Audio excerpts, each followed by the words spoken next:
जी part 2 start हो गया है, तो हेडिंग दीजिए, कहीं अलग से कर लीजिए, बेशक थोड़ा सा लिखना है हमने, 4 स्टेप्स लिखने हैं, आपने लिखें स्टेप्स फॉर सॉल्विंग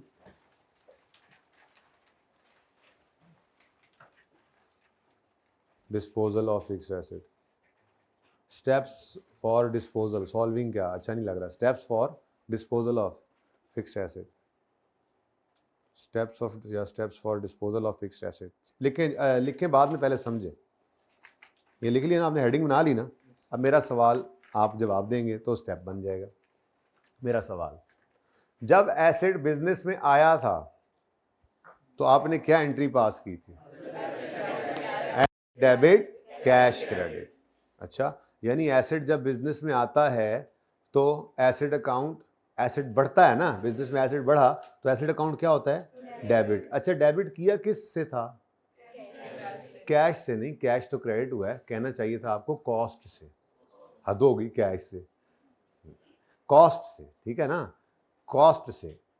एसेट जब बिजनेस में आया तो हमने एसेट अकाउंट को डेबिट किया था एसेट की कॉस्ट से। आज एक एसेट हमारा हमें छोड़ के जा रहा है, कोई पुराना एसेट था।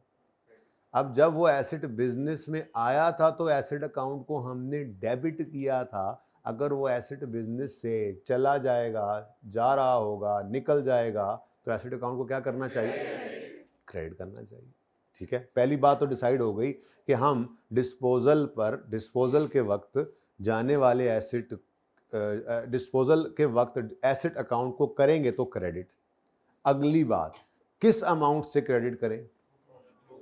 बुक वैल्यू से, कॉस्ट से, बुक वैल्यू से। भाई देखें, बड़ी सादा सी बात है। नहीं, मेरी गल भी सुन लो, मैं भी करो खेडना है, मेरी गल भी सुन लो, मैं भी एंट्री दी है। आप सादा सी बात कर रहा हूं, आप एसेट अकाउंट में से वही चीज निकालेंगे ना जो वहां पड़ी है। अगर आप बुक वैल्यू निकाल देंगे तो कॉस्ट तो लेट से एक एसेट है जिसकी कॉस्ट 100 रुपये थी और उसकी बुक वैल्यू आज 70 रुपये है, तो उस एसेट अकाउंट में तो वो 100 पे पड़ा है, तो आप 70 निकालेंगे तो 30 तो वहीं रह जाएगा। असल मामला ये है कि ये एसेट की कॉस्ट हमने अलग रखी थी, अक्यूमुलेटेड डेप्रिसिएशन अलग रखी हुई थी। ठीक है, तो इसलिए एसेट अकाउंट सारी जिंदगी उस एसेट की जो उसके पास पड़ा हुआ है उसकी कॉस्ट ही शो कर रहा होता है। तो जिस दिन एसेट डिस्पोज करेंगे उस दिन हम एसेट अकाउंट को क्रेडिट करेंगे, और क्रेडिट करेंगे जाने वाले एसेट की कॉस्ट से, क्योंकि एसेट अकाउंट में पड़ा क्या हुआ है? कॉस्ट। अच्छा, अब जब अगले हफ्ते में मैं वो एसेट अकाउंट बुक वैल्यू पे बनाना सिखाऊंगा ना, तो उस वक्त आपकी ये बात सही हो जाएगी। उस वक्त तो एसेट अकाउंट में पड़ी जो बुक वैल्यू होगी, अक्यूमुलेशन अलग पड़ी जो नहीं होगी। ठीक है ना, तो सादा बात, एसेट जब आया था तो एसेट अकाउंट को क्या किया था? डेबिट। और किया किससे था? कॉस्ट। ये तो समझ आता भी है। एसेट जब जाएगा तो एसेट अकाउंट, बिजनेस से एसेट निकल गया, एसेट कम हो गया, तो एसेट अकाउंट को क्या करना है? हमने एसेट को क्रेडिट करना है, लेकिन करना किससे है? जो सादा बात किया करो, जो एसेट अकाउंट में पड़ा है उसका, जाने वाले एसेट का इस अकाउंट में क्या पड़ा हुआ है? कॉस्ट पड़ी है ना, तो फिर वही कॉस्ट यहां से निकाल दें, क्योंकि एसेट चला गया। डी रिकॉग्नाइज करें, डी रिकॉर्ड करें, चले डी रिकॉर्ड मतलब रिकॉर्ड किया था, अब उसको किताबों से निकाल दें। तो अगर एसेट किताबों से निकालना है तो एसेट डेबिट नेचर की चीज है ना, जब उसने निकलना है तो एसेट अकाउंट को क्या करना है? क्रेडिट। अब इस अकाउंट में उसकी पड़ी क्या चीज हुई है तो निकाल दे। बात समझ आई? ठीक है। अच्छा, तो स्टेप 1 क्या बना? वी विल, लिखें, we will credit asset account with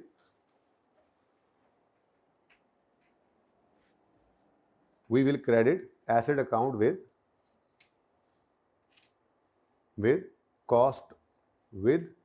cost of disposed asset.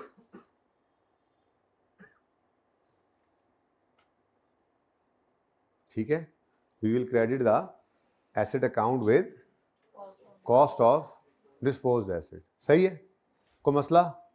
अच्छा, तो फिर कर देते हैं, सवाल से देखते हैं क्या क्या गिवन है इसके बारे में। कहता है डिटेल ऑफ डिस्पोजल में बता रहा है, हमने खरीदा था इसको 1 अक्टूबर 15 पर, कॉस्ट थी इसकी 40,000, हमने बेचा है इसको 30/18 पर और पैसे आए हैं इसके 12,000। तो फिलहाल तो मैंने सिर्फ क्या ढूंढना था? कॉस्ट।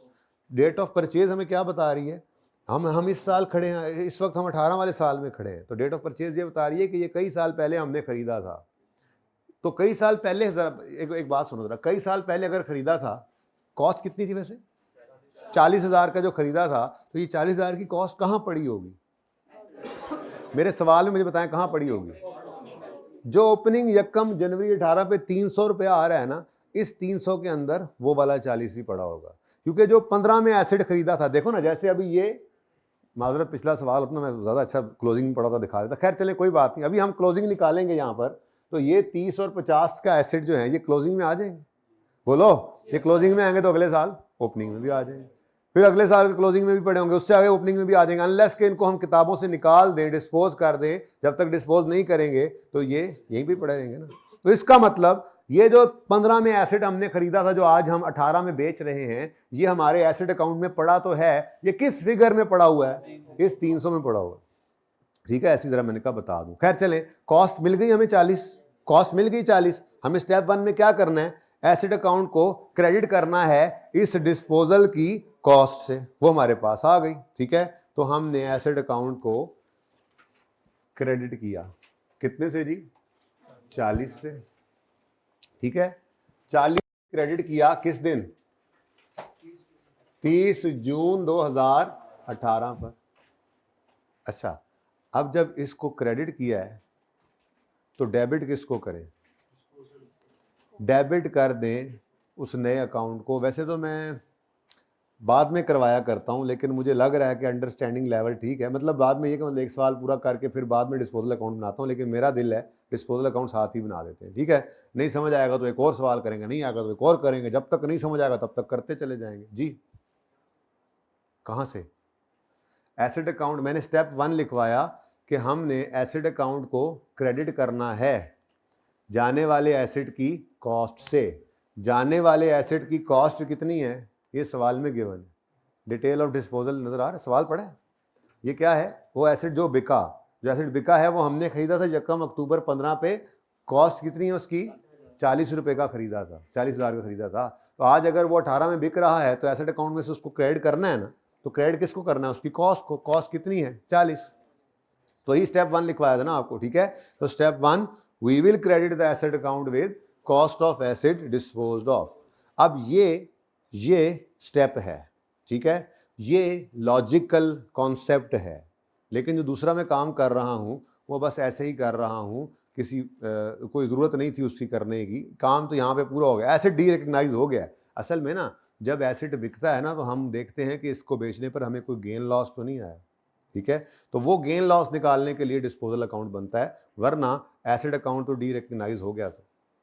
बल्कि चलें छोड़ें, डिस्पोजल अकाउंट बाद में बनाते हैं, पहले मैं अपने स्टेप्स पूरे करा लूँ। ठीक है, चलो छोड़ो। ठीक है, हाँ जी, स्टेप 1 फिर बोलो। Step 1, we will credit the asset account with cost of asset disposed of. ये समझ आता है?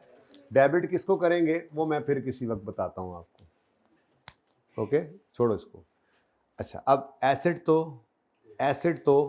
अकाउंट में से अपनी कॉस्ट लेकर निकल गया, कुछ और तो नहीं मसला भाईजान? वो जब से हमारे पास पड़ा हुआ है वो डेप्रिशिएट हो रहा है, जब से डेप्रिशिएट हो रहा है तो उसकी डेप्रिसिएशन एक्यूमुलेशन अकाउंट में इकट्ठी हो रही है। ठीक है, तो 120 के अंदर इसकी सारी जिंदगी की डेप्रिसिएशन इकट्ठी हो चुकी हुई है। एम आई राइट? नहीं, I am not right, I am again wrong. 120 के अंदर इसकी यकम जनवरी 18 तक की डेप्रिसिएशन इकट्ठी हो चुकी हुई है, लेकिन एसेट तो हमारे पास 30 जून 18 तक रहा है, तो इसका मतलब 6 महीने की मजीद डेप्रिसिएशन निकाल के चार्ज करेंगे, और फिर इसकी टोटल जिंदगी की डेप्रिसिएशन जो यहाँ पर इकट्ठी हुई पड़ी होगी फिर उसको यहाँ से निकालेंगे। ठीक है, कुछ समझ आया थोड़ा सा? चलो पहले ऐसा करता हूँ मैं, छोड़ो इस बात को, स्टेप 2 को छोड़ो, पहले मुझे डेप्रिसिएशन एक्सपेंस निकाल। पहला सवाल है ना, सुकून से करें, कोई मसला नहीं है, 10 बार सवाल पूछे, खैर है, अभी तो ये चलेगा आज में भी और कल में भी। मैं कल रिड्यूसिंग बैलेंस वाला डिस्पोजल नहीं कराऊंगा, रिड्यूसिंग बैलेंस स्टार्ट करा दूंगा इंशाल्लाह कल। ठीक है, ताकि आपको ये अलग से रहे, संडे अल्लाह ने बीच में दे दिया तो ये प्रैक्टिस अच्छे से हो जाएगी। बहुत आसान काम है, एक बार बस करते हुए ज़रा मसला आता है पहली बार। ठीक है, मेरा सवाल आपसे ये है, छोड़ें स्टेप 2 को, छोड़ें स्टेप 2 को, मेरी तो स्टेप 1 भी छोड़ें, समझे कुछ हुआ ही नहीं है, मुझे डेप्रिसिएशन एक्सपेंस निकाल दें।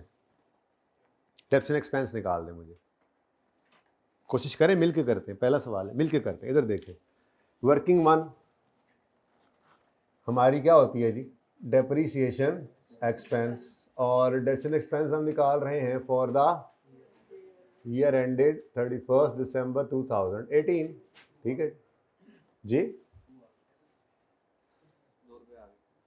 ठहर जा, डेप्री 2 रुपये नहीं आई, मैंने इस साल की डेप्शन कही है, आप समझे नहीं, मैंने इस साल की डेप्रिसिएशन कही है आपको, इसलिए मैं कह रहा हूँ मिलके करते हैं ज़रा, ठीक है। रास्ता दे दो जल्दी से भाई को, जल्दी आना, बड़े अहम मौके पे आप निकल के जा रहे हो।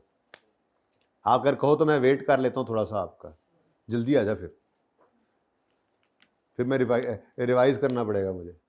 अच्छा जी, डेप्स एंड एक्सपेंस निकालना है हमने, तो स्टेप्स वही हैं। सबसे पहला स्टेप क्या है, ओपनिंग एसेट्स पे डेप्स निकालेंगे, तो मैंने यहाँ पर लिखा on opening assets, on opening assets.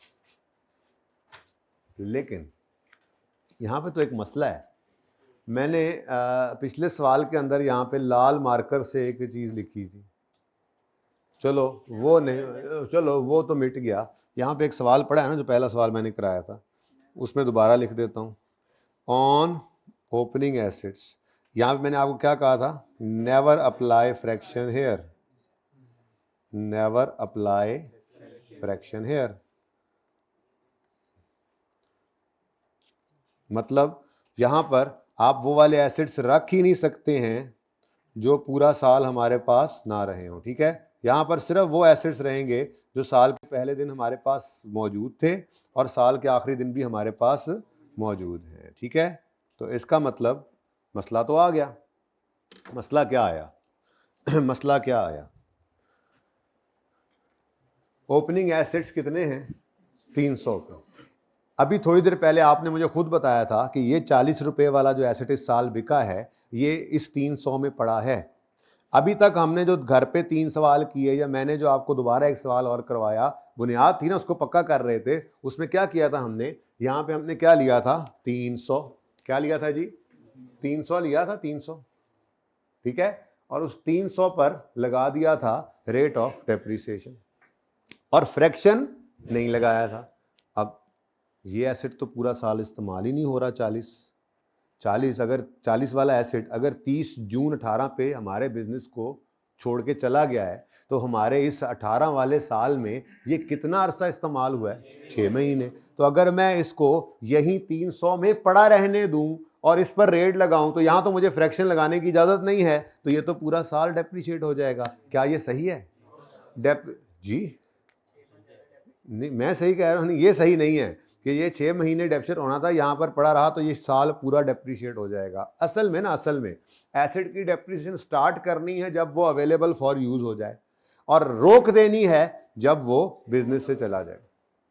अब एक एसेट 30 जून 18 पे बिजनेस से निकल गया है, तो क्या उसको हम पूरा साल डेप्रिशिएट कर देंगे? नहीं, ये तो गलत है, ठीक है। तो जल्दी से आ जाओ मेरे भाई, मैंने यहां पर बोला कि इस 300 के अंदर 40 पड़ा है, भाई आगे हो जाओ, इसको यहीं पे एडजस्ट कर लो, अब उधर ना भेजना, किताबें इधर भेज दो इसकी जी। इधर इधर इधर देखो, इधर मेरी बात सुनो, बड़े गलत मौके पे चले गए तुम। इधर देखो, ये 300 में 40 पड़ा है, हमने डिसाइड किया था 40 जो 40 वाला एसेट बिका। यस यस ना करते जाना, समझ आए तो बताना, ठीक है जी। हमने यहाँ पे बात की थी कि जो 40 वाला एसेट इस साल बिक रहा है वो इस 300 में पड़ा है, ये बात हुई थी ना हमारी। तो अगर ये 300 में पड़ा है, तो अगर हम इसको यहीं पड़ा रहने दें, तो इस 300 को यहाँ पर डेप्रिसिएशन रेट लगा दें, तो ये तो पूरा साल डेप्रिशिएट हो जाएगा, क्योंकि यहाँ फ्रैक्शन लगाने की इजाजत नहीं है, ठीक है ना। तो इस 40 को इस 300 में से निकाल लें, 300 में से 40 को निकाल दें, ताकि जो बाकी 260 बचे वो पूरे साल के लिए डेप्रिशिएट करें। इस 40 को अलग लाकर फिर इसका कुछ करते हैं, ठीक है। तो सबसे पहला चेंज जो हमारा आया डिस्पोजल के आने की वजह से, इंट्रो से FAR 1 का पहला ट्रांजिशन क्या है, जब आप ओपनिंग एसेट्स पर डेप्रिसिएशन निकाला करेंगे तो उसमें से डिस्पोजल को निकाल दिया करेंगे, एक्सक्लूडिंग डिस्पोजल्स। ये नई चीज है, ये एंड वालों नजर आ रहे हैं, एक्सक्लूडिंग डिस्पोजल्स, डिस्पोजल्स जी, डिस्पोजल्स। क्या बेटा, यार रेड मार्कर को अच्छा सा मंगवा देना था जी। कौन सा .2? मैं कोई पॉइंट नहीं लिखवा रहा, मैंने कहा छोड़ो स्टेप्स, मैं और तरफ ले गया हूं बात को, जरा वहां से जरा ये जरा क्लियर कर लूं, फिर पॉइंट 2 की तरफ आऊंगा, समझ तभी आएगा ना। ठीक है, अच्छा जी, मैं तो ये कह रहा हूं कि डेप्रिसिएशन एक्सपेंस मुझे इस साल का निकाल दो, स्टेप 2 से पहले मुझे ये समझाना ज्यादा जरूरी समझ रहा हूं, वरना वैसे किया वही करेंगे, पॉइंट 2 पहले करेंगे, ये वर्किंग किया एंड पे ही करेंगे इंशाल्लाह, तरतीब यही होगी सवाल की, बट पहली बार समझाने के लिए ये मैं पहले कर रहा हूं। ठीक है, आइंदा से वो स्टेप 2 ही पहले किया करेंगे स्टेप 1 के बाद, ये सबसे एंड पे वर्किंग किया करेंगे हम। ओके, तो भाई बताओ ओपनिंग एसेट्स एक्सक्लूडिंग डिस्पोजल का मतलब क्या है? हम अच्छा मेथड कौन सा है, मेथड कौन सा है? तो opening cost of all assets लेंगे, opening cost of all assets लेंगे, बिल्कुल वैसे ही जैसे पहले कर रहे थे, कोई चेंज नहीं है। Opening cost of all assets लेंगे और उसमें से जो नई चीज है माइनस कर देंगे। मैं ऑल एसेट्स लिखूं, काम चल जाएगा ओपनिंग कॉस्ट ऑफ ऑल से, opening cost of all assets में से माइनस कर दिया करेंगे, और कॉस्ट ऑफ डिस्पोजल है लेकिन मैं ओपनिंग लिख देता हूं क्योंकि ओपनिंग में से ओपनिंग माइनस होना होता है, कॉस्ट तो हमेशा वही रहती है ना। ठीक है, तो बहरहाल अगले किसी सवाल रिड्यूसिंग बैलेंस के लिए ये हेल्पफुल है चीज, फिलहाल तो इसके लिए लिख रहे हैं opening cost of all minus opening cost of, यानी ऑल एसेट्स की कॉस्ट में से डिस्पोजल की कॉस्ट क्या कर देंगे माइनस, और उस पर लगा दिया करेंगे फिर रेट, जो बाकी बच गया उस पर क्या लगा दो, रेट। ये बात समझ आई? अब बोलो। तो ओपनिंग एसेट्स पर डेप्शन निकालनी हो और सवाल में डिस्पोजल आ जाए तो ओपनिंग एसेट्स की कॉस्ट में से डिस्पोजल की कॉस्ट को निकाल दो, क्योंकि अगर वो यहीं पड़ा रहा, डिस्पोजल भी इसी 300 में पड़ा रह गया, 40 रुपए इसी 300 में पड़े रह गए, तो 40 रुपए भी पूरे साल के लिए डेप्रिशिएट हो जाएंगे, जबकि पूरा साल उसको डेप्रिशिएट नहीं करना। ठीक है, लो जी, तो 300 में से, तो ये मैं रेड ना नई चीज की है आपके लिए रेड। ठीक है, 300 में से क्या माइनस कर देंगे, 40। आंसर नहीं लिखने की जरूरत, आंसर कैलकुलेटर दे देगा। अब क्या बच गया, 240 के एसेट्स बच गए। ये वो एसेट्स हैं जो पिछले साल के एंड पे थे, इस साल के स्टार्ट में आए और इस साल के एंड तक भी पड़े हैं, वो नहीं बिके हैं, इसलिए ये 240 वाले जो एसेट्स हैं, 60 वाले वट एवर, इसको रेट क्या है, सवाल में रेट 10% है, इसके 10% लगाओ, और यहाँ फ्रैक्शन तो हमें लगाने की इजाजत नहीं है इसलिए नहीं लगाएंगे। ठीक है, तो 26। ठीक है, यहां on opening assets excluding disposal, तो नई चीज मैंने आपके लिए लाल कर दी, बस इतना सा मसला था। ठीक है, तो ओपनिंग एसेट्स पर डेप्रिसिएशन निकालने से पहले उनमें से जो एसेट ओपनिंग में पड़े थे लेकिन इस साल निकल जाने हैं हमारे बिजनेस से, उनको अलग कर लो। अच्छा, अब अलग करके क्या करें, डेप्रिशिएट ही ना करें, बिल्कुल ही 40 को डेप्रिशिएट ना करें तो ये भी गलत है, क्योंकि 30 जून तक 6 महीने तो ये इस्तेमाल हुए हैं, तो इसलिए इस 40 को यहां से जो हमने निकाला है इसको निकाल कर अलग लाकर, अच्छा मैं एडिशन की थोड़ी सी जगह छोड़ रहा हूं, तरतीब वही रहे ना, एडिशन है ना दो, वो वैसे ही चलेंगे जैसे पहले चले आ रहे थे, ऑन एडिशन, और वो उनकी जगह मैं छोड़ देता हूँ, ज़रा मैं असल में ब्रेक नहीं डालना चाह रहा इस बात में, एडिशन उसी तरह से अपनी तरतीब पे रखूँगा ना, एडिशंस आ जाएंगे, और ये मैं कह रहा हूँ कि इस 40 को यहाँ से हमने निकाल लिया और इसको ऐसे अलग ले आएंगे, अलग लाके इसको डेप्रिशिएट करेंगे ऑन डिस्पोजल्स की हेडिंग, तो ये टोटल वर्किंग है जी, बस इसके अलावा कोई चौथा आइटम इस वर्किंग में नहीं आया करेगा।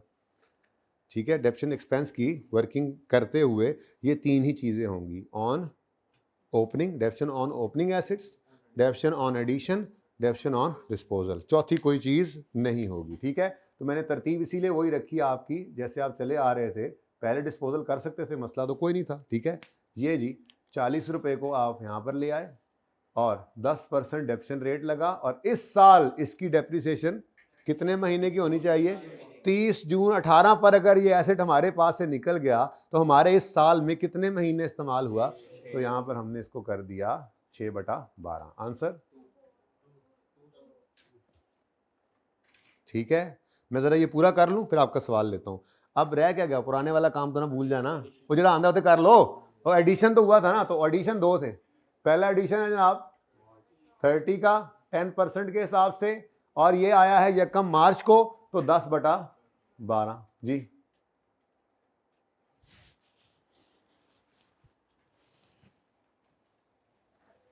ये बहुत मुश्किल है, मुझे दे दे कैलकुलेटर, हैं, बड़ी मेहरबानी। 2.5। उसके बाद दूसरा है जनाब 50 इंटू 10% इंटू ये आया है यकम जून को, तो 7 महीने बनते हैं, तो 7/12 जी, तो वो भी फिर 3 कर लो, वो भी 3 हो गया, कोई बात नहीं, दलेरी से चला करो। ये 2.5 जो है ना, 2.4 जो है वो 2 बन जाएगा राउंड डाउन होके, और 2.5 जो है वो राउंड अप हो जाता है। ठीक है, कोई मसला है तो इसको 2.5 लिखो और इसको 2.9 लिखो, मुझे कोई मसला नहीं है, पॉइंट्स लेके चले जाओ आगे, खैर है। ओके, आपकी मर्जी है, कर सकते हो, मैं नहीं कर रहा जी। टोटल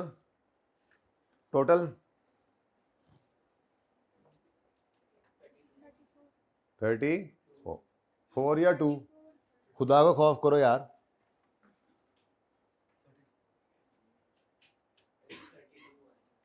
यार 26 जमा 3 जमा 3 जमा 2 करो ना, मार्कर ले आयो तो रख दो। कैमरा क्या कहता है तुम्हें जी? क्वेश्चन बेटा आपका। यस ऑफ कोर्स, किसी सवाल में ओपनिंग नहीं होगा तो निकालने का डेटा देगा, और किसी साल में पहला ही साल होगा तो ओपनिंग कोई नहीं पड़ा होगा, तो अगर कोई डिस्पोजल होगा तो वो उसी साल में आके उसी साल में निकल गया होगा, तो वो फिर ओपनिंग में नहीं पड़ा होगा, ओपनिंग तो होगा ही नहीं ना, तो फिर उसको या आप एडिशन में ले लेना या डिस्पोजल में ले लेना, कोई मसला नहीं। हाँ जी, बिल्कुल हो सकते हैं, आपके होमवर्क में होंगे आज, वो बताता हूं मैं हो सकता है अभी टाइम बच गया तो मैं खुद ही एक आधा सवाल करवा दूं।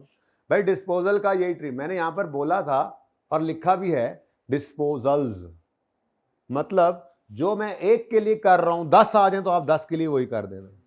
2 डिस्पोजल आ जाए सवाल में, एक की कॉस्ट 40 एक की 25 लेट से, तो आप कहोगे 300 माइनस 40 माइनस 25, तो यहां पे फिर 2 आ जाएंगे, एक 40 वो 6 महीने हुआ, 25 वाला लेट से 9 महीने हुआ इस्तेमाल, जितना हुआ वो करते जाए। ठीक है जी, बिल्कुल जी, 3 आ जाए 4 आ जाए, ठीक है, अलग अलग बस ट्रीट करना है, इकट्ठा नहीं करना, कहीं पे जाओ लेजर्स अलग अलग बनाने हैं, सॉल्यूशंस में लेजर इकट्ठे बने हुए मिलेंगे आपको किताबों में, ठीक है, वो हम अलग करेंगे बस, और कुछ नहीं। ठीक है जी, और ये क्या आ गया है? डेप्थ एक्सपेंस की एंट्री बोलो। तो 31 दिसंबर 18 पर डेप्रीसिएशन जो एंट्री करेंगे आप जाकर वो होगी 34 से depreciation expense debit, accumulated depreciation credit. ये बात समझ आ गई? चलो अब मैं आपको स्टेप 2 का समझा सकता हूं जी। यहां तक को मसला है तो बताएं। ये सिर्फ आज पहली बार सवाल कर रहे थे ना, इसलिए मैंने डेप्रीसिएशन एक्सपेंस पहले निकलवाया है, वरना जब कभी सवाल में डिस्पोजल आएगा तो हम अपने डिस्पोजल के चारों स्टेप्स पहले करेंगे, जिसमें स्टेप 2 ये नहीं था, जो मैं अब लिखवाने लगा वो स्टेप 2 है, ठीक है ना, लेकिन वो जरा पहला दिन समझाना था इसलिए इस तरह से कर दिया, वरना तरतीब वही रहेगी जो आज तरतीब बन जाएगी, आइंदा भी वही चलेगी। बहरहाल मुझे सिर्फ इतना बता दो, जो एसेट 45 रुपए का खरीदा, सॉरी 40 का खरीदा था, जो एसेट 40 रुपए का, केड़ा सवाल है 20, ये जो एसेट 40 रुपए का हमने खरीदा था वो 2015 में, तो कुछ उसकी डेप्शन 15 में चार्ज हुई होगी, फिर पूरे साल की 16 में हुई होगी उस एसेट की, फिर 17 के अंदर भी हुई होगी, और फिर 18 में भी हुई है, होगी नहीं, हमने खुद, मैंने ये देखो करके दिखाई है, 18 के अंदर ये 6 महीने की डेप्शन चार्ज हुई है। ठीक है, तो ये एसेट अक्टूबर 15 से लेके जून 18 तक जितना अरसा हमारे पास रहा, इसकी डेप्रिसिएशन जितनी अरसे की हमारे पास चार्ज हुई वो कहां पड़ी हुई है? एसेट अकाउंट में तो हम एंट्री करते नहीं डेप्शन की, तो वो डेप्शन कहां पड़ी हुई है? एक्यूमुलेटेड डेप्रिसिएशन अकाउंट में। ठीक है, कितने अरसे की डेप्शन पड़ी है इसकी? नहीं, पूरी जिंदगी की पड़ी है, पूरी जिंदगी की पड़ी है। अगर आपको क्या पड़ी है अच्छा जी, अगर आप देखें तो ये एसेट तो हमने खरीदा था ना यकम अक्टूबर 15 पे, तो यकम अक्टूबर 15 से यकम जनवरी 18 तक की डेप्शन यहां पे 120 में पड़ी होगी, और उसके बाद यकम जनवरी 18 से, या यहां यूं कर लो, 31 दिसंबर 17 कर लो, ज़्यादा अच्छा लगेगा आपको ये। और फिर 1 जनवरी 18 से 30 जून 18 तक की डेप्रीसिएशन पड़ी हुई है इस 34 में। तो इस एसेट की सारी जिंदगी की डेप्रिसिएशन हमारे इस अक्यूमुलेटेड डेप्रिसिएशन अकाउंट में क्रेडिट हो चुकी है। एग्रीड और नॉट? ये मैंने इसलिए पहली दफा सवाल हो रहा था तो ये पहले करवाया ताकि आपको मैं ये बता सकूं कि इस एसेट की सारी जिंदगी की डेप्रिसिएशन, सारी जिंदगी 30 जून 18 तक की है, ये हमारे अक्यूमुलेटेड डेप्रिसिएशन अकाउंट में क्रेडिट हो चुकी है। 30 जून तक क्रेडिट हो चुकी है, बोलो। अब अगर ये एसेट चला गया, ये एसेट बिजनेस से चला गया, तो एसेट अकाउंट में इसकी क्या चीज पड़ी हुई थी? कॉस्ट। वो हमने एसेट अकाउंट से निकाल दी क्रेडिट करके, क्योंकि एसेट अकाउंट डेबिट नेचर का है, उसमें से कुछ निकालना हो तो क्या करेंगे? क्रेडिट। अब ये एसेट चला गया तो इसकी रिलेटेड अक्यूमुलेटेड डेप्रिसिएशन भी चली जाए ना। वो जो आप कह रहे थे ना बेटा बुक वैल्यू निकालेंगे, वो इसलिए नहीं निकाल सकते कि एसेट अकाउंट में कॉस्ट अलग पड़ी है और उसकी डेप्रिसिएशन अलग जगह इकट्ठी हुई पड़ी है, तो हम इनको अलग अलग ही निकालेंगे, अल्टीमेटली निकाल बुक वैल्यू ही रहे होंगे, ठीक है, नेट करेंगे तो। लेकिन छोड़े इस बात को, वो देखेंगे जब देखना होगा। तो बहरहाल मैं क्या कह रहा था, एसेट अगर गया तो एसेट अकाउंट में से उसकी कॉस्ट हमने निकाल दी, ठीक है। फिर इस एसेट की सारी जिंदगी की डेप्रिसिएशन जो इकट्ठी हो चुकी है, जागकर सुने, अक्यूमुलेटेड डेप्रिसिएशन अकाउंट के अंदर, सब जाग जाएं, अक्यूमुलेशन अकाउंट के अंदर जो इकट्ठी हो चुकी है यानी क्रेडिट हो चुकी है, इस क्रेडिट नेचर के अकाउंट में से अगर कुछ निकालना हो तो क्या करना पड़ता है? तो डेबिट करना पड़ता है ना। तो यही हमारा स्टेप 2 होगा कि हम, मैं लिखवाता बाद में, पहले सुन तो लें, कि हम अक्यूमुलेटेड डेप्रिसिएशन अकाउंट में से डिस्पोज्ड एसेट की सारी जिंदगी की अक्यूमुलेटेड डेप्रिसिएशन को क्या कर देंगे? डेबिट कर देंगे। क्या कर देंगे? डेबिट कर देंगे, ठीक है। तो पहले मैं वो फिगर निकाल लेता हूं, फिर उसको डेबिट भी कर लेंगे। ये तो समझ आ गया ना। वैसे ना एक शॉर्टकट यूज किया करेंगे हम स्ट्रेट लाइन मेथड के अंदर, लेकिन फिलहाल जरा long cut, okay, long cut के साथ जरा पहला सवाल कर लेना, ठीक है। ये एसेट हमने खरीदा कब था? 1 अक्टूबर।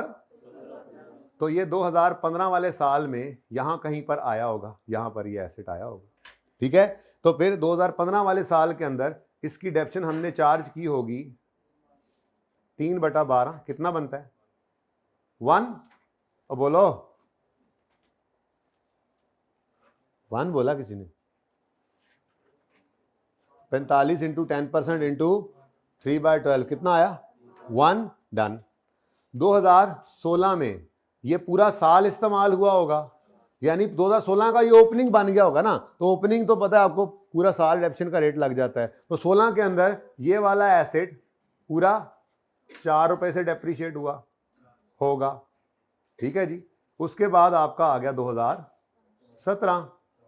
2017 वाले साल में ये एसेट पूरा साल इस्तेमाल हुआ, तो पूरे साल की डेप्रिसिएशन 17 में भी आ गई, यानी कि 17 में भी ये ओपनिंग बना होगा, ठीक है जी। और फिर आता है हमारा साल, और इस साल में यहां पे 30 जून 18 पे ये हमारा एसेट बिक जाता है, ठीक है। तो बिकता है तो कितने महीने की डेप्रिसिएशन चार्ज करते हैं हम? ये आपको नजर भी आ रही है जो चार्ज हुई हुई है, ठीक है। तो आप अगर इस एसेट की सारी जिंदगी की डेप्रिसिएशन को कैलकुलेट करना चाहें तो वो कितनी फिगर है? ये देखें ना जी, ये 1 और 4 5 और 4 9 और 2 9 2 11 अच्छा लें जी, ये जी इस एसेट की अक्यूमुलेटेड, बिल्कुल ऐसे वर्किंग नहीं करेंगे, ये तो जरा पहला दिन है ना, सारी चीजें ऐसे हो रही हैं। तो ये इस एसेट की अक्यूमुलेटेड डेप्रिसिएशन है from date of purchase till date of sale, from date of purchase till date of sale, ये जनाब इसकी अक्यूमुलेटेड डेप्रिसिएशन है सारी जिंदगी। एग्रीड और नॉट?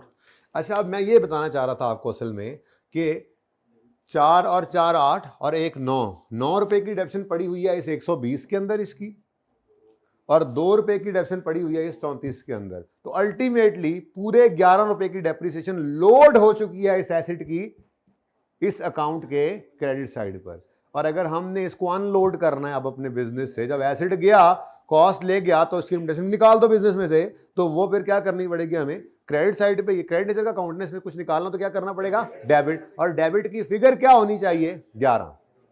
क्या समझ आती है बात की, ठीक है। तो स्टेप 2 लिखो, स्टेप 2 लिखो, अब डिस्पोजल का स्टेप 2 लिखो। स्टेप 1 क्या लिखा था, देखे बगैर बताने, we will credit asset account with cost of asset disposed of, ठीक है। नेक्स्ट, अब अगली बात आपको पता लग गई है, पहले उर्दू में सुन लो फिर अंग्रेजी में भी लिख लेना, ठीक है। दूसरा स्टेप क्या बना, हम डिस्पोज होने वाले एसेट की सारी जिंदगी की एक्यूमुलेशन, सारी जिंदगी मतलब डेट ऑफ परचेज से डेट ऑफ सेल तक की एक्यूमुलेटेड डेप्रिसिएशन को एक्यूमुलेटेड डेप्रिसिएशन अकाउंट में से डेबिट कर देंगे, ठीक है। तो ये लिखो, स्टेप 2 लिखो, we will debit, we will debit accumulate, एक्डेप लिख लेना ना जरा, स्टेप में जरा जल्दी लिखा जाएगा, we will debit accumulated depreciation account with accumulated depreciation of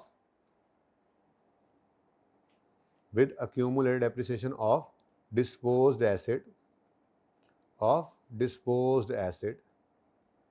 आगे लिख लो फ्रॉम DOP टिल DOS, ऐसे ही लिखने से बोल रहा हूं, टाइम ज़ाया होता है वरना। From date of purchase till date of sale, असल में मैंने बोला है ना, तो from date of purchase till date of sale, तो DOP से DOS तक की डेप्रिसिएशन हम एक्यूमुलेटेड डेप्रिसिएशन अकाउंट में से क्या कर देंगे, डेबिट, ठीक है। तो एसेट अकाउंट में से कॉस्ट निकल गई, एक्यूमुलेटेड एसेट अकाउंट में से एक्यूमुलेटेड डेप्रिसिएशन निकल गई, किस दिन, वही 30 जून 18 पर। दूसरी चीज जो है उसके बारे में अभी हमें पता नहीं चल रहा कि वो क्या है, वैसे आपको पता तो चल गया लेकिन फिर भी नहीं पता चल रहा, ठीक है। तो ये देखो ना, ये 11, ये यहां तक देखा जाए तो ये जनाब 9 था और इसमें 2 था, तो ये टोटल क्या बन गया था, ये इधर क्रेडिट हुआ पड़ा था तो ये निकाल दिया, कोई मसला। तो ये मैं अब फिर ये अब मैं मिटाने लगा, ठीक है, कि मुझे असल में यहाँ पे अब वो एग्जाम में जो वर्किंग करनी है ना, मैं अब वो कराने लगा हूँ आपको। ये तो मैंने लंबी सी लाइन लगा के आपको सिर्फ समझाया है, ठीक है, लेकिन इतना टाइम नहीं होता, शॉर्टकट है एक, उससे किया करेंगे हम, ठीक है। ये समझ आ गई,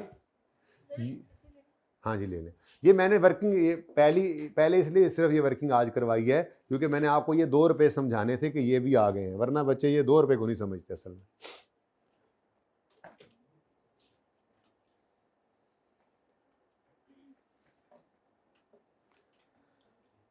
छुट्टी करो फोटोग्राफरो, ही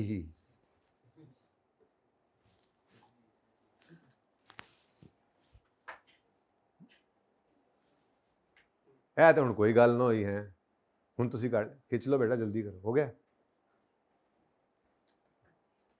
ए भाई जान के कर दो तुसी, मैंने लग गया पता है, इधर से मैं यूं होता हूँ ना, साथ ही कोई जान के मोबाइल निकाल लेगा। हाँ जी, एस्टिमेट चेंज होता क्या है, आई डोंट नो, मुझे नहीं पता।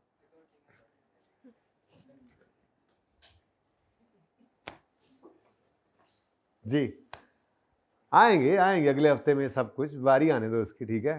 अच्छा जी, ले जी, ये मैंने मिटा दिया।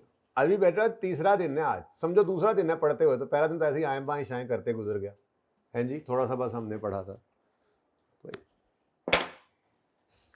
अच्छा जी, अब मैं ये कह रहा हूं कि ये 11 निकालने के लिए एक शॉर्टकट हम यूज किया करेंगे उस वर्किंग को आज। अच्छा देखो इधर देखो, मैं तरतीब भी वही बना रहा हूं, मैंने आपको कहा था कि हम डिस्पोजल के ये स्टेप्स पहले परफॉर्म करेंगे, इसलिए ये वर्किंग 1 तो सही नहीं है, वर्किंग 1 तो ये होनी चाहिए थी। चलो इसलिए लिख रहा हूं ताकि पक्की तरतीब अब यही रहेगी ना, वर्किंग 1 यही हुआ करेगी। डिस्पोजल अगर सवाल में आ गया है तो वर्किंग 1 हुआ करेगी एक्यूमुलेटेड डेप्रिसिएशन ऑफ डिस्पोजल निकालना है, डिस्पोजल की एक्यूमुलेटेड डेप्रिसिएशन हमने निकालनी है 11। ये 11 निकालने का तरीका ये मुझे पसंद नहीं है, मुश्किल है ना, 15-20 साल पुराना एसेट हो, फिर क्या करोगे, कर ली कमाई तुम लोगों ने, तो शॉर्टकट लगाओ, ठीक है। देखो भाई, स्ट्रेट लाइन मेथड की खसूसियत क्या बताई थी आपको, हर साल डेप्रिसिएशन सेम आती है, ठीक है। मिसाल के तौर पे मैं आपको कहूं कि आप रोजाना 6 घंटे सोते हो, ठीक है। 6 घंटे में आप सहरी से पहले रात को 5 घंटे सोते हो और 1 घंटा आप जो है वो अफ्तारी से असर से पहले जोहर के बाद सो लेते हो कैलुला की नीयत से। तो ये 6 घंटे आपकी रोजाना की नींद है, ठीक है। 6 घंटे आपकी रोजाना की नींद है। अब आपका दिन शुरू होता है सुबह, लेट से आप 7 बजे दिन शुरू कर लें, ठीक है। तो सुबह 7 बजे जो दिन शुरू हुआ, लेट से शाम को 7 बजे ख़त्म हो गया, मिसाल दे रहा हूँ, ठीक है। तो इसके अंदर आप अगर बात मुश्किल हो रही है, चलो इसको ज़रा इस तरह से देख लें, इसी को सादा ही कर लेते हैं, ठीक है। 1 साल की डेप्शन कितनी निकलती है ज़रा बताओ इसकी, तो बात बहुत मुश्किल हो जाएगी और मुश्किल लगेगी आपको। कैलकुलेटर निकालो, 40 को 10% से मल्टीप्लाई करो, ये 1 साल की डेप्रिसिएशन है। ये क्या है? अब ये देख लो ये एसेट हमारे पास कितने साल रहा, तो जितने साल ये एसेट हमारे पास रहा 1 साल की डेप्शन को उससे मल्टीप्लाई कर दोगे तो सारे साल की डेप्शन, सारी जिंदगी की डेप्शन निकल आएगी। भाई इतना सही फॉर्मूला था, ठीक है। वो जरा बात मुश्किल लग रही थी मुझे, सोना सो ही ना जाए, ठीक है। सोना जागना 6 8 ले जी। अक्यूमुलेटेड डेप्शन ऑफ डिस्पोजल निकालनी है जी मैंने, अक्यूमुलेटेड ऑफ डिस्पोजल निकालनी है मैंने। ये अंग्रेजियां शंग्रेजियां नहीं लिखा करेंगे, डायरेक्ट वर्किंग करेंगे। ये फिलहाल सिर्फ लिख रहा हूं मैं, आज पहला दिन है इसलिए, ठीक है। तो क्या करें जी, डेप्रीसिएशन एक्सपेंस ऑफ 1 ईयर यहां पे निकाल लिया करेंगे, ओके। इसको मल्टीप्लाई कर दिया करेंगे ईयर्स या लाइफ पास्ड, ईयर्स में ये कर लेते थे ना, ठीक है। लाइफ पास्ट या ईयर्स पास्ड टिल डिस्पोजल, ठीक है जी। ये कोई नहीं अंग्रेजी लिखा करेंगे हम, आज सिर्फ लिखी है मैंने। अब 1 साल की डेप्शन निकालनी है तो क्या करोगे, कॉस्ट इनटू रेट। भाई स्ट्रेट लाइन है ना, तो जौन सा मर्जी साल हो वो कॉस्ट भी रेट लगना। अब ये 4 रुपये आ गई 1 साल की डेप्रिसिएशन। अब ये देख लेते हैं कि ये एसेट हमारे पास कितने साल रहा, ठीक है। अब इसका कई तरीके हो सकते हैं, आपने टोटल ईयर्स ही निकालने हैं ना। देखो नजर आ रहा है 2 साल ये पूरे, ये 6 महीने और ये 3 महीने, नहीं कि देखा जाए तो 2 साल और 9 महीने हैं। अब 2 साल और 9 महीने नहीं लिख सकता मैं यहाँ पे, मुझे यहाँ पे क्या चाहिए, ईयरली डेप्रिसिएशन है तो ईयर्स चाहिए। तो कोई मसला नहीं, 2 साल तो है ना, मसला 9 महीनों का है ना, तो 9 महीनों को भी साल में कन्वर्ट कर लें। 9/12 करेंगे तो 0.75, 3.25 साल बंदे ने ना, 3.25 साल 2.75 ईयर्स। ये ऐसे ही है लेकिन ज़रा मुश्किल करके पहले सिखाता हूँ फिर आसान होगा, ठीक है। तो यूं कर लिया करेंगे हम। ये इसलिए कह रहा हूँ कि ये सवाल बिल्कुल सीधा है, इसमें तो आसानी से ये ईयर्स निकल आए, लेकिन गलती ना हो जाए इसलिए एक तरतीब सिखा रहा हूँ। वो तरतीब ये है कि आपने डेट ऑफ परचेज, जैसे ये मैंने लिखी थी, चलो यहाँ लिखता हूँ, आपने डेट ऑफ परचेज लिखा करनी है। डेट ऑफ परचेज क्या है एसेट की, 1 अक्टूबर, और आपने डेट ऑफ सेल लिखा करनी है, वो क्या है जी, 30 जून 2018। लिख लिया। अब आपने 1 अक्टूबर 15 पे आके खड़े हो जाना है और इस दिन खड़े होकर आपने अपने पहले ईयर एंड को देखना है। जो इस एसेट के खरीदने के बाद पहला ईयर एंड आ रहा है वो किस दिन आ रहा है, ये सामने ही आपकी ये वर्किंग हुई पड़ी है, 31 दिसंबर 2015 पे, 31 दिसंबर 2015 पे। अब मुझे बताओ 1 अक्टूबर 15 को अगर एक एसेट आए तो 31 दिसंबर 15 तक वो कितने महीने इस्तेमाल हो जाएगा। तो यहां पर मैं लिख सकता हूं कि 15 वाले साल में ये एसेट 3 महीने इस्तेमाल हुआ तो 3/12 लिख सकता हूं। और बोलो 15 के अंदर कितने महीने इस्तेमाल हुआ, 3/12 लिख लिया। ये आसान सवाल है ना, इसलिए 3.25 साल 2.75 ईयर्स वैसे भी निकल रहा था। मुश्किल सवाल क्या कौन से बन जाते हैं जब 1 जुलाई से 30 जून वाला साल आ गया, 1 अप्रैल से 31 मार्च वाला साल आ गया, 1 सितंबर से, इस तरह से ना गड़बड़ जब चलती है जो है ना, 1 अक्टूबर से 30 सितंबर वाला साल आ गया। तो इसमें फिर आपको गलती ना लगे इसलिए ये तरीका सिखा रहा हूँ। आसान हो तो आप भी डायरेक्ट कर लिया करना, बल्कि आगे जाके आप डायरेक्ट ही करेंगे।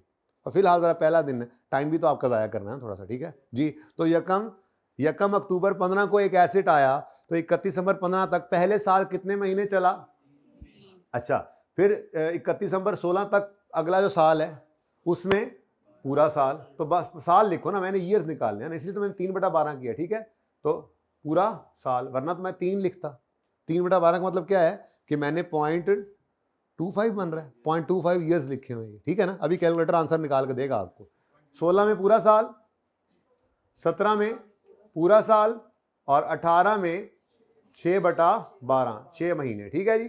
अब कैलकुलेटर पे इन सब को लिख कर आंसर टोटल कर लो, कितना आता है?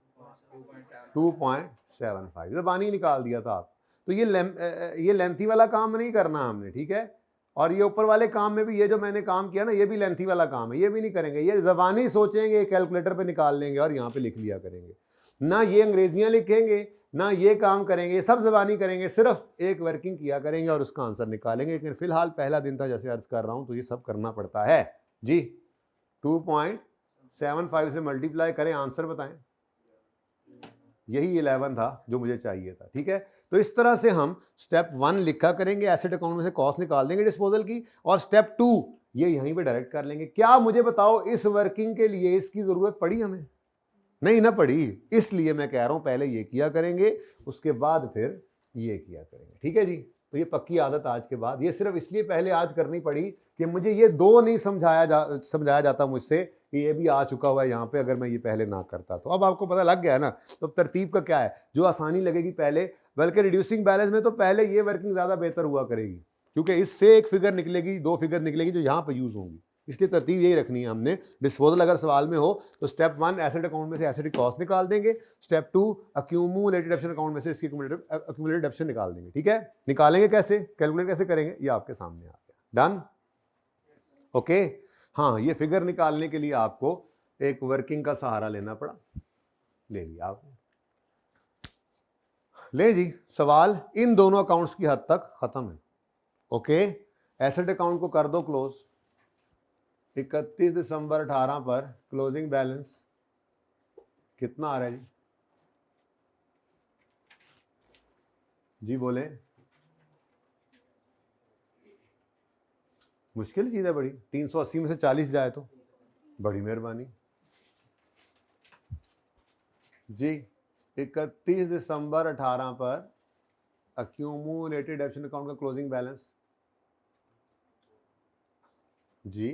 कैलकुलेटर आप लोगों के मुझे लगता है सही नहीं, बड़े स्लो है ना। 1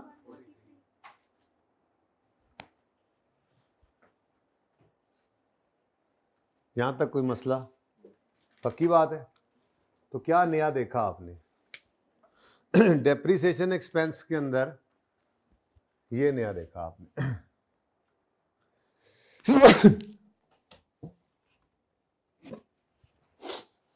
ठीक है जी। उसके बाद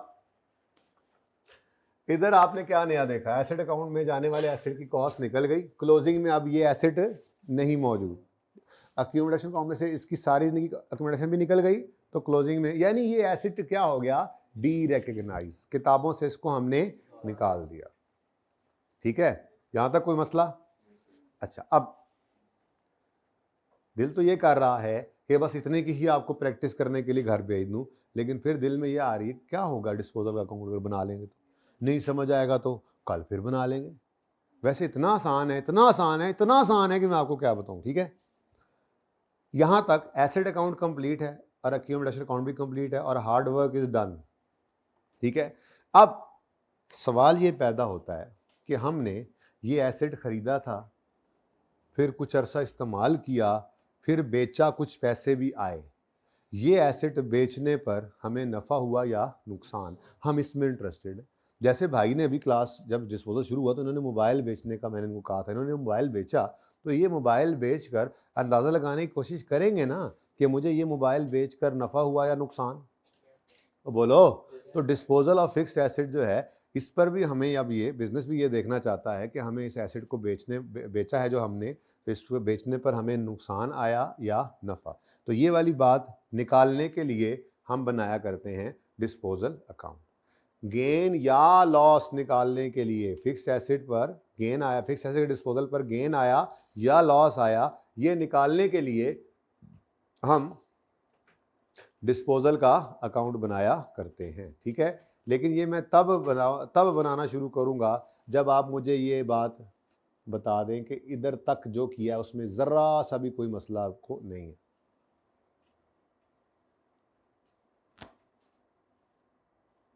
चलूं आगे, कोई क्वेश्चन, कोई मसला? शर्म नहीं करनी, आसपास वाले कह रहे हैं जी हमें समझ आ गई, मैं कैसे कह दूं मुझे समझ नहीं आई। नहीं समझ आई तो आपको नहीं समझ आई तो आपको नहीं आई। हर किसी ने अपनी अपनी कब्र और अपने अपने पर्चे में जाना है, ठीक है ना। बताएं जी, को मसला किसी को? जी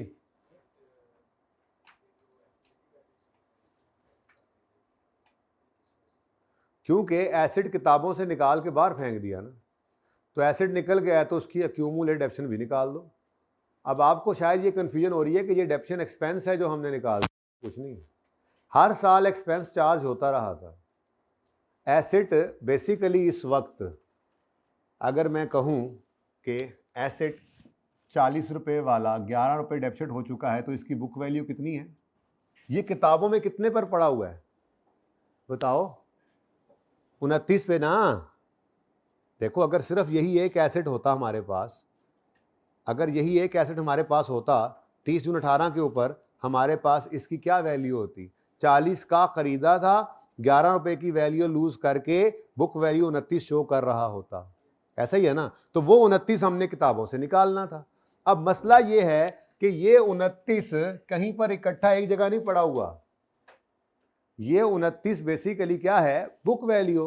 अब हमने एसेट अकाउंट को बुक वैल्यू पे बनाया नहीं हुआ, तो 40 इस 29, ये जो 29 जो है रिजल्टेंट है, ये 40 इसका इधर पड़ा हुआ है, ये 11 उस अकाउंट में पड़ा हुआ है। तो असल में तो मैंने इस 29 को निकालना है किताबों से। निकालनी वही बुक वैल्यू है जिन्होंने बोला था, लेकिन बुक वैल्यू तो तब निकालता है एसेट अकाउंट में से अगर एसेट अकाउंट में उसकी बुक वैल्यू पड़ी होती। एसेट अकाउंट में एसेट की कॉस्ट रखी हुई है और उसके अंदर होने वाली कमी को हमने हमेशा कहां रखा है? एक्यूमुलेशन अकाउंट में इकट्ठा करके। तो फिर एसेट अकाउंट में से तो कॉस्ट निकल गई। कॉस्ट अगर यहां से निकल गई 40, तो यहां पर 11 पड़ा रह गया, तो 120 में तो 11 आता रहेगा। ये 11 किससे रिलेट करता है? वो एसेट जो किताबों में ही नहीं रहा, तो उसको भी निकालना है, ठीक है। तो बेसिकली हमने क्या करना था? हमने 29 को क्रेडिट करना था, बिजनेस में से निकालना था। लेकिन 29 कहां पड़ा है बताओ? वो हाँ ना कर दे भाई, सवाल आ लिया। 29 कहाँ है बताओ? 29 कहीं है हमारे बिजनेस में? हमारे बिजनेस के अंदर 40 पड़ा है अलग और 11 पड़ा है अलग। तो अगर हमने ये दोनों अलग अलग निकाले तो अल्टीमेटली हमने वो 29 ही निकाला है। यानी अगर मैं जर्नल एंट्री के तौर पे लिखूं तो या तो मैं यूं लिख सकता हूं कि एसेट अकाउंट क्रेडिट हो गया 29 से, या मैं यूं लिख सकता हूं कि एसेट अकाउंट क्रेडिट हुआ 40 से और अक्यूमुलेटेड डेप्रिसिएशन अकाउंट डेबिट हुआ कितने से? इन दोनों में क्या फर्क है? कोई फर्क नहीं है। फर्क है सिर्फ हमारी अकाउंटिंग का कि हमने एसेट अकाउंट को किस पर बनाया हुआ था, कॉस्ट पे या बुक वैल्यू पे। अभी 2-4-5 दिन बाद जब एसेट अकाउंट बुक वैल्यू बनेगा तो फिर यही 29 निकाल दिया करेंगे, कोई मसला नहीं। फिर दूसरे अकाउंट का वजूद ही नहीं हुआ करेगा ना। ओके, आहिस्ता आहिस्ता आ जाएगी समझ, अगर आपको भी नहीं आई तो। बाकियों को तो आगे ना समझ, बाकी में परेशान करता है तुम वैसे बाई द वे, एवं फजूल जी गल कर जी। चले आगे। अच्छा जी, अभी ये 29 को ही ले लो। हमारी किताबों में एक एसेट की वैल्यू क्या है? 29, 40 नहीं है। 40 का तो खरीदा था, 11 रुपए की वैल्यू लूज करके इस वक्त बुक वैल्यू हुई। तो बुक वैल्यू तो हमारी किताबों की वैल्यू, हमारे हिसाब से उसकी वैल्यू कितनी है? 29। मेरी 29 वाली चीज कितने की बिकी है? तो मुझे गेन आया या लॉस आया? ये अभी लॉस निकलेगा इंशाल्लाह। ये ज़बानी नहीं करना, इसकी तरतीब है, लेकिन फिलहाल ज़बानी मैंने बता तो दिया आपको कि एक चीज़ हमने 40 रुपए की खरीदी थी और हमारे हिसाब से हमने उसको 11 रुपए का फ़ायदा उससे समझो ले लिया, उतना डेबिट कर लिया। अभी भी हमारे हिसाब से उसकी वैल्यू क्या है? हमारी नज़रों में उसकी वैल्यू 29 है, लेकिन बाजार में वो सिर्फ 12 का बिका, तो ये हमें नुकसान देगा, ठीक है ना। तो ये जो एसेट हमने आज बेचा है, इस डिस्पोजल में हमें क्या आया है? लॉस। क्या है? लॉस। लेकिन ये लॉस ऐसे नहीं निकालना, ज़बानी सोचना भी नहीं है। आपको जो मैकेनिज्म सिखा रहा हूं वो मैकेनिज्म डायरेक्टली आपको गेन या लॉस निकाल दिया करेगा, ठीक है। तो गेन या लॉस निकालने के लिए हम बनाया करेंगे डिस्पोजल का अकाउंट। जर्नल एंट्री भी कर सकते हैं, लेकिन अब वो कल कराऊंगा, ठीक है ना। आज सिर्फ ये कर ले, डिस्पोजल का अकाउंट, डिस्पोजल का लेजर बनेगा, ठीक है जी। तो डिस्पोजल अकाउंट बनने लगा जी। इतना आसान है कि क्या बताऊं, मुश्किलें सारी मैंने आज आप पे डाल दी जो डलनी थी, बस और कुछ नहीं है। डिस्पोजल खत्म है। अब मेथड बदलते रहेंगे, एक्सचेंज आता रहेगा, रिड्यूसिंग बैलेंस आएगा, एक्सचेंज ऑफ एसेट आएगा, लटरम आएगा, पटरम आएगा, कभी एक्सचेंज वो क्या क्या चेंज इन एस्टीमेट कुछ भी आता रहेगा। हमारे ये स्टेप्स नहीं बदलने लगे। अभी दो हुए, दो हो गए ना, दो और लिखवाने जो बड़े सिंपल से। डिस्पोजल यही रहेगा, ठीक है। अच्छा, तो स्टेप 1 क्या था? सॉरी मैं भूल गया, स्टेप 1 क्या था डिस्पोजल का? अच्छा एक मिनट, एक बात तो पूछना ही भूल गया मैं। डिस्पोजल का अकाउंट आपके सामने बनाया है, जरा मुझे इसकी नेचर तो बता दो। इसकी क्या नेचर होगी, डेबिट या credit? Debit. Credit, debit, credit, 50-50।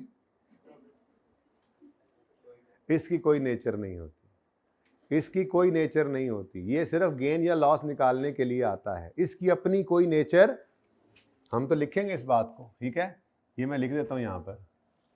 इसकी अपनी कोई नेटुरे नहीं होती। इसकी अपनी कोई नेटुरे, नेटुरे समझते हैं ना? इसकी अपनी कोई नेचर नहीं होती, ठीक है जी।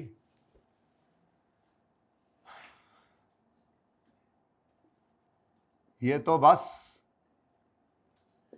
बस गेन या लॉस निकालने के लिए बनाते हैं, ठीक है जी। चलो, तो फिर जिंदगी बड़ी आसान हो गई। जब इसकी अपनी कोई नेचर नहीं है तो इसको क्या करना है भाई? जो आपका स्टेप आपको लिखवाया था वो कॉन्सेप्ट है, उसका समझ आना जरूरी है। लेकिन जो वो स्टेप आपने परफॉर्म किया ना, उस स्टेप का दूसरा इंपैक्ट डिस्पोजल में डाल दे बगैर सोचे समझे। कोई कॉन्सेप्ट नहीं है, सोचने की जरूरत नहीं है। सोच के आपने एसेट अकाउंट डी रिकॉग्नाइज किया है, आपने एसेट अकाउंट में से एसेट को निकाला है सोच के, कॉन्सेप्ट समझ के। जो एसेट अकाउंट को क्रेडिट किया है तो उसके अगेंस्ट डेबिट किसे करें बिना सोचे? दूसरा इंपैक्ट कहां डालना है? डिस्पोजल। सोच के आपने स्टेप 2 लिखा, अक्यूमुलेटेड डेप्शन अकाउंट को क्या कर दो? डेबिट कर दो, जाने वाले एसेट की अक्यूमुलेटेड डेप्शन से। सोच के किया, कॉन्सेप्चुअली किया, समझ में आया। इस डेबिट के अगेंस्ट क्रेडिट किसको करना है? बगैर सोचे डिस्पोजल को, ठीक है। फिर स्टेप 3 लिखवाता हूं, फिर स्टेप 4 भी लिखवाता हूं, लेकिन फिलहाल ये दो स्टेप्स जरा दोबारा मैं बोल रहा हूं, ठीक है। तो डिस्पोजल का स्टेप 1 ये साथ ही बना लिया करेंगे, डिस्पोजल अकाउंट वो मांगेगा तो, ठीक है ना। जब मैंने ये तो आज सवाल तोड़ तोड़ के कर रहा हूं ना, तरतीब ये थोड़ा ही है। तरतीब तो अब ये होगी, डिस्पोजल, ओहो डिस्पोजल आ गया, चलो जी एसेट अकाउंट में से उसकी कॉस्ट को निकालो, निकालेंगे, साथ ही इसको ओपन करेंगे, दूसरा इंपैक्ट इधर। दूसरा स्टेप 2, इसकी एक्यूमुलेशन कैलकुलेट करेंगे, उसको इस अकाउंट में से डेबिट करेंगे, और साथ ही दूसरा इंपैक्ट डिस्पोजल में। स्टेप 3 स्टेप 4 लिखेंगे, कहानी खत्म, डिस्पोजल खत्म, सारा कुछ खत्म, एंड पे ये वर्किंग करेंगे, सवाल खत्म। तरतीब ये होगी। पर अभी पहला दिन था ना, इसलिए जरा तोड़ तोड़ के चीजों को करवाना पड़ा, स्पीड में नहीं ना करा सकता था फिर, ठीक है। मुख्तलिफ चीजें अलग अलग समझानी है। ऊंट को रिक्शे में बिठाना है, आपको समझाना, ऊंट को रिक्शे में बिठाना बराबर होता है, ठीक है ना, इसलिए नहीं ऐसी कोई बात नहीं, आई एम जस्ट जोकिंग। ले जी, दोबारा से डिस्पोजल के इस स्टेप से बोल रहा हूं मैं। Step 1, we will credit the asset account with cost of asset disposed of. ये है डिस्पोजल का स्टेप, कॉन्सेप्चुअली समझ में आना जरूरी है, ठीक है। इसको क्रेडिट किया तो इसके अगेंस्ट डेबिट किसे कर दें? डिस्पोजल अकाउंट को, ठीक है। अब ये सारी बातें आपको लिखनी पड़ेंगी, पूरी करनी पड़ेंगी। इसके अगेंस्ट क्या लिखोगे? एसेट अकाउंट, डेट लिखोगे 30 जून 18। यहां पे क्या लिखोगे? डिस्पोजल अकाउंट और 30 जून 18। कोई मसला? तो step 1, we will credit the asset account with cost of asset disposed of. ये क्रेडिट किया तो जिसका दूसरा इंपैक्ट कहां फेंक दिया? डिस्पोजल में, बगैर सोचे। उसको सोचना नहीं है, कोई कॉन्सेप्ट नहीं है ना, वो कॉन्सेप्ट यही था जिसपे मैंने पूरा लेक्चर लगाया तकरीबन। आज 1 घंटा हो गया तकरीबन हमें डिस्पोजल की बात शुरू की हुई, ज्यादा ही हो गया होगा। अच्छा next step 2, we will debit the accumulated depreciation account with accumulated depreciation of disposal from date of purchase till date of sale। यही लिखा हुआ है, तो ये फिगर हम पहले निकाला करेंगे। ये निकाल के इसको इधर डेबिट किया, दूसरा इंपैक्ट कहां फेंक देंगे? ठीक है। अब इसके आगे क्या लिखेंगे? accumulated depreciation 30 जून 18 अच्छा, इसके आगे क्या लिख देंगे? डिस्पोजल अकाउंट 30 जून 18। सही है? तो ये तो पहले 2 स्टेप्स हो गए। अब तीसरा और चौथा स्टेप नया है, लिख लें। स्टेप 3 लिखे। स्टेप 3 लिखें जी। We will record cash.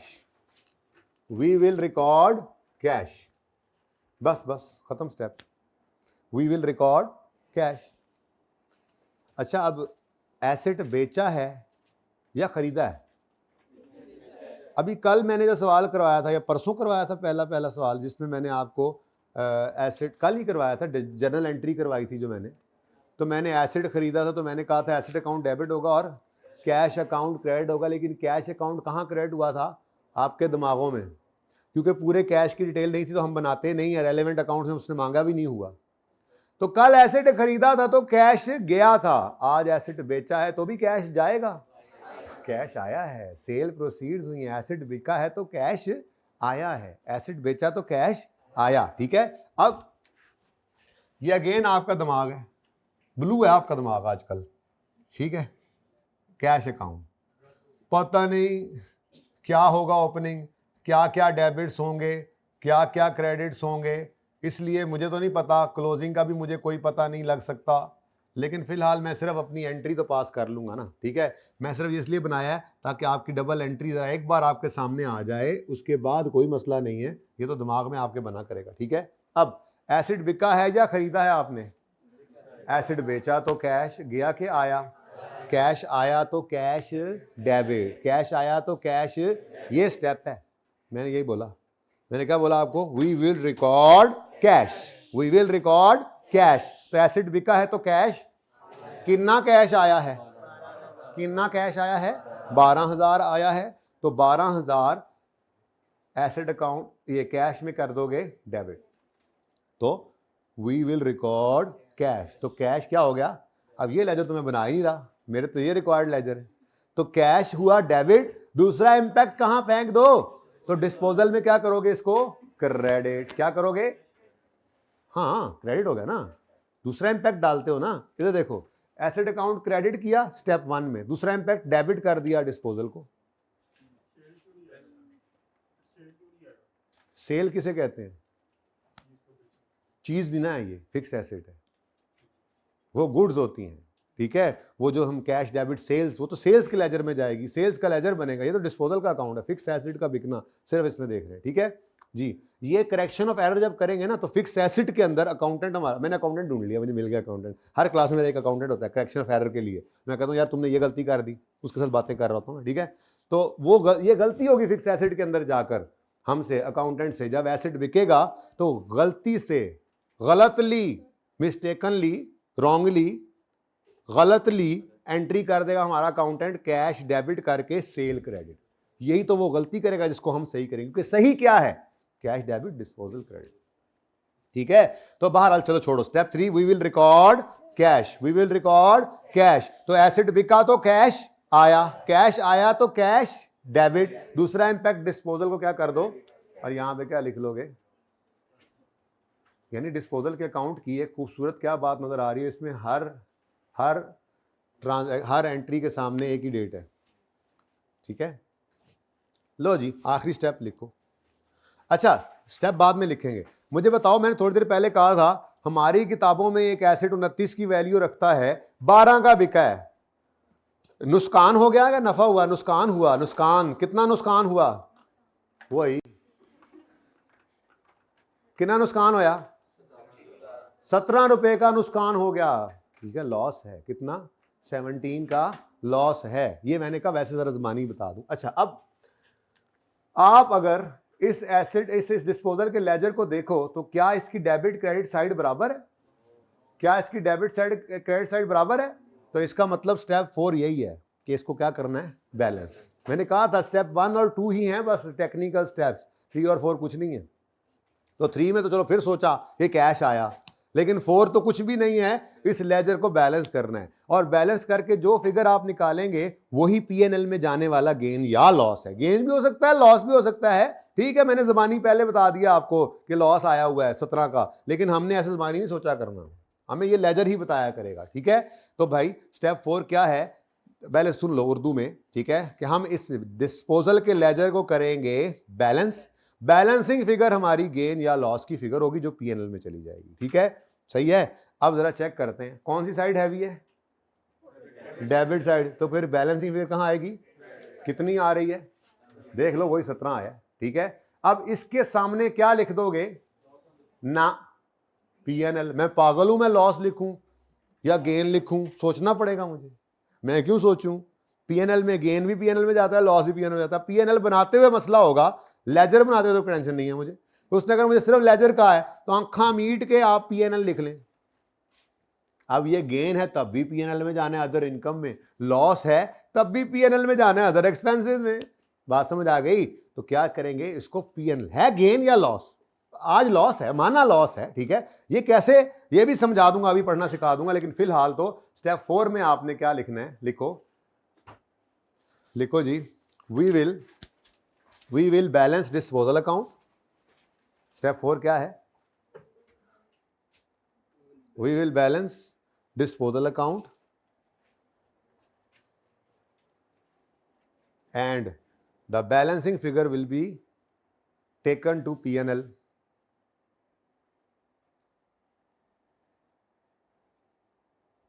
and the balancing figure will be taken to P&L, ठीक है जी, ठीक है। गेन भी हो सकता है, लॉस भी हो सकता है। बैलेंसिंग फिगर विल बी, बल्कि यूं लिख दो, सॉरी जरा, balancing figure will be gain और लॉस, बीच में ऐड कर दो, balancing figure will be gain और loss, gain slash loss which will be taken to PNL, जरा और क्लियर हो जाएगी बात, ठीक है।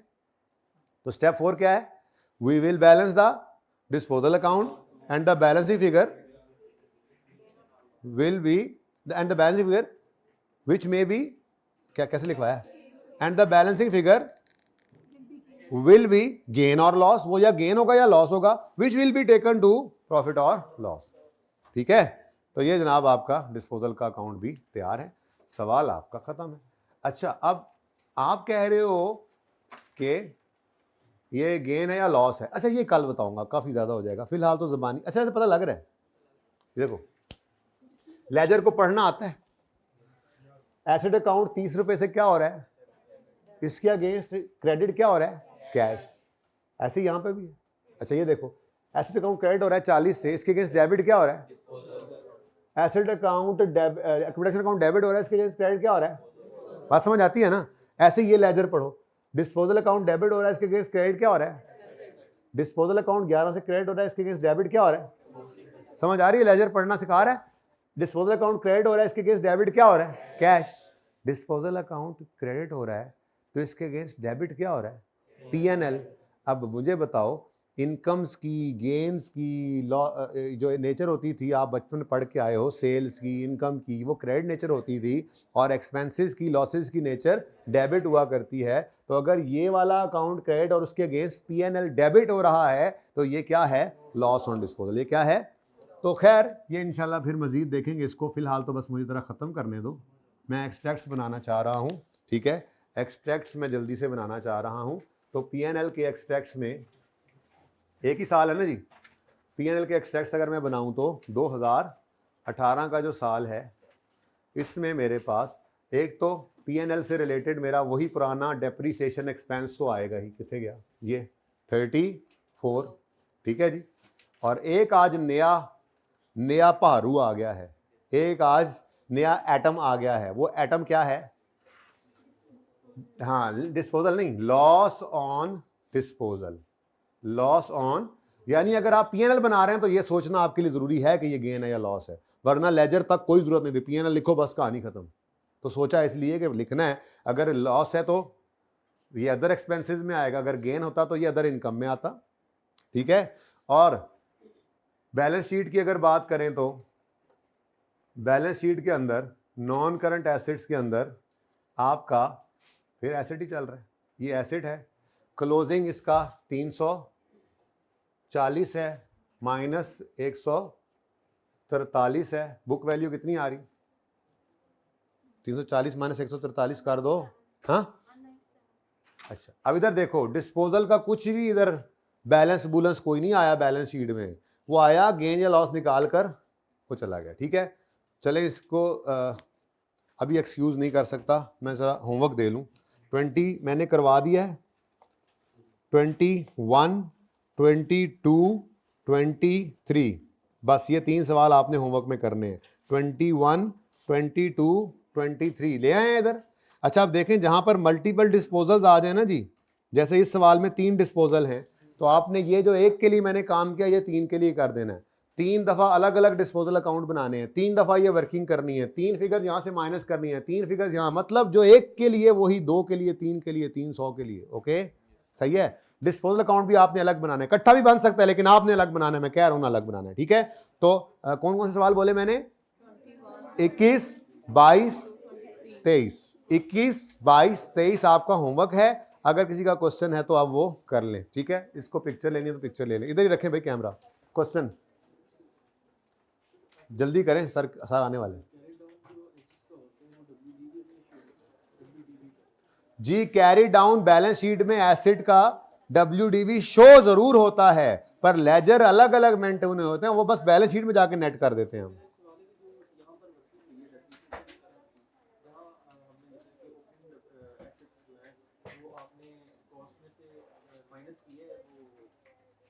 भाई का सवाल लंबा है, क्लास का टाइम खत्म हो गया है। ठीक है, अगर कोई रेलेवेंट हुआ तो ऑनलाइन वाले बच्चों को कल मैं वो सवाल का जवाब दे दूंगा। है कोई नहीं, वैसे ये नॉर्मल सी बात ही है कि मैं क्लास क्लोज कर रहा हूँ, आप क्लास के बाद मुझसे पूछ लें। ठीक है, उसके अलावा कोई छोटा मोटा मसला इसमें मेरा नहीं ख्याल है। बस ये जहन में सबसे बड़ा मसला ये है कि 21, 22, 23 आपने होमवर्क में करके आना है। ठीक है, ओके जी, अल्लाह हाफिज़।